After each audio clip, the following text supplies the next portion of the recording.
In life, everyone has been accused of something they didn't do, but not everyone spends time in prison for it. For the prisoners, it is a terrible miscarriage of justice when the criminal justice system accuses or convicts someone of a crime they did not commit. Anyone who has been falsely accused of doing something they are certain they did not do will recognize the extreme frustration that results from it. So in this video, we are going to talk about the top 10 people who were wrongly convicted. Make sure to watch the video till the end, and if you are new to the channel, subscribe to the channel Viral Data and hit the bell icon. Hence you will not miss any future videos on the channel. 10. Randall Dale Adams. Randall Dale Adams, the first person on our list, was found guilty of killing a Dallas police officer in 1976. However, the police officer was actually shot by a friend of David Harris when the officer stopped Harris for driving a stolen vehicle. Adams was not in the car at the time of the shooting, but Harris insisted that Adams had shot the officer. In the documentary, which also included Harris' later confession, the prosecutor in the case is described as having withheld evidence. Due to a technicality, Adams was never compensated for his sentence after being released in 1989. Number 9. Arthur Allen Thomas. Arthur Allen Thomas, a farmer from New Zealand, who served time in prison due to planting evidence and framing suspects.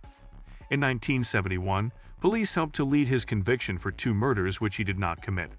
Jeanette and Harvey Crew, a married couple from Waikato, New Zealand, had been murdered there.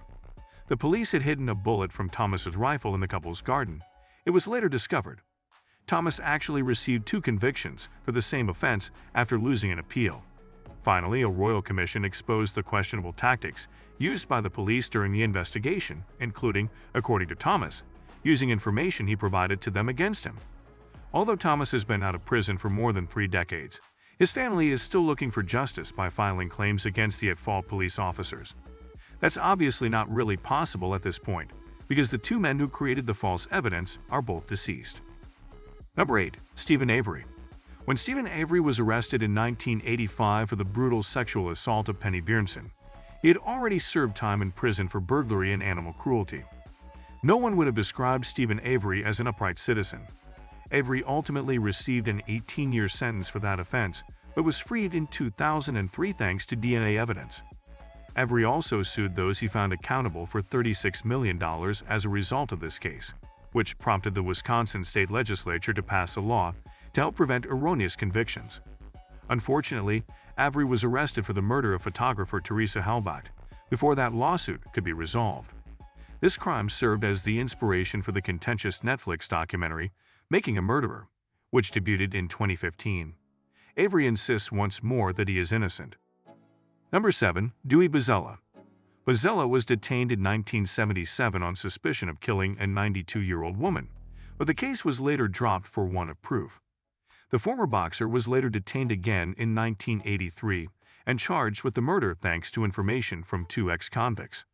Unfortunately, the inmates made up the facts to get out of jail. Bozzella, who adamantly maintained his innocence, served 26 years. Despite being a model prisoner, he was actually denied parole because he refused to admit to killing the person. In the end, more information came to light proving his innocence, and he was set free. Number 6. The West Memphis 3. National attention was focused on the brutal 1993 murder of 3 8-year-old boys in Arkansas. It was implied that the 3 teenage boys who were arrested for the crime carried out the heinous deeds as part of a satanic ritual. Jason Baldwin, Jesse Miskelly Jr., and Damian Eccles were later put on trial and found guilty. But there were numerous issues with the case. A significant witness withdrew her testimony. The crime scene was not properly secured, the coroner's work was poor, and there was evidence of improper jury communications. The 3 convicted men were freed in 2011 following the release of several documentaries about the case. Number 5. Daryl Hunt. Another person who was falsely convicted is Daryl Hunt. In 1984, Deborah Sykes, a white woman, was raped and killed in North Carolina by Daryl Hunt, a 19-year-old African-American. Based on the testimony of the witnesses, a white-only jury reached this conclusion. There was no tangible proof connecting Hunt to the incident. Hunt has exonerated of the rape charges in 1994 thanks to DNA evidence, but he spent another 9 to 10 years behind bars. Finally, the perpetrator of the rape and murder of Deborah Sykes came forward and admitted his guilt. Before tragically taking his own life in 2016, Hunt had since developed into a potent spokesperson for the need for more thorough and accurate justice systems. Number 4. Reuben Carter. Then Reuben Carter, a boxer known by the stage name Hurricane, made famous by Bob Dylan's songs, served 20 years in prison for a triple homicide that occurred in a New Jersey bar in 1966. Carter and a friend appeared to have committed the crime, according to circumstantial evidence, but the case was dubious. The physical evidence and the accounts of the witnesses, who claimed Carter was somewhere else when the murder occurred, were inconsistent. Later, two crucial Carter accusers changed their testimonies. Finally, in 1985, a judge freed Carter after finding that the prosecution had handled the case in a racist and covert manner. Number 2. Dr. Sam Shepard. A famous story of a successful doctor who was convicted of killing his wife, despite repeatedly claiming his innocence and telling police that he had a struggle with a man in his home the night of the murder. Later, he is exonerated of the murder. The reason it may sound familiar to you is that it is the premise of the television program and motion picture The Fugitive. It's also exactly what happened to Dr. Sam Shepard, the real-life model for Richard Kimball's fictional persona. Shepard was found guilty in 1954, despite evidence supporting his claim that he didn't commit the crime. Reports claim that the investigating police completely disregarded some pretty obvious indicators of a sexual assault, mainly because they thought Shepard was the murderer, and the presence of rape-related indicators did not seem to fit with that theory.